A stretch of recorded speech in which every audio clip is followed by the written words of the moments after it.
نحمدہ ونصلی علی رسول الکریم اما بعد۔ ہندوستان کے ایک صاحب نے پوچھا ہے کہ رمضان میں چاند کی صورتحال کیا ہے، مجھے بتایا ہے مجھے چھٹی بک کرنی ہے۔ جواباً عرض ہے کہ 28 فروری بروز جمعہ کو انڈیا میں چاند کو چاہیے 5 ڈگری، برما میں 4 ڈگری، بنگلہ دیش میں 5 ڈگری، نیپال میں 5 ڈگری، کراچی میں 5 ڈگری، پشاور میں 5 ڈگری، ایران میں 6 ڈگری اور افغانستان میں 5 ڈگری۔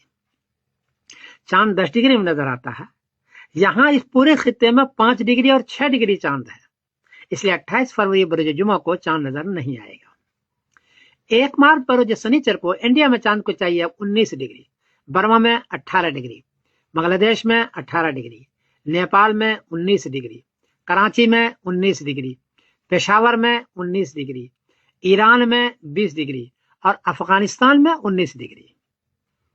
اس خطے میں 1 مارچ بروز سنیچر کو 10 ڈگری سے کافی اونچا چاند ہے، اس لیے 1 مارچ بروز سنیچر کو چاند نظر آئے گا اور 2 مارچ بروز اتوار کو رمضان کی پہلی تاریخ ہوگی۔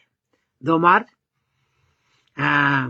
بروز اتوار کو رمضان کی پہلی تاریخ ہوگی اور 1 مارچ بروز سنیچر کی شام کو لوگ تراویح پڑھیں گے۔ یہ ہے، اس کو نوٹ کر لیں۔ اور عید الفطر کا جہاں تک معاملہ ہے تو 31 مارچ بروز پیر کو 31 مارچ بروز پیر کو عید الفطر ہوگی اس سارے خطے میں انشاءاللہ۔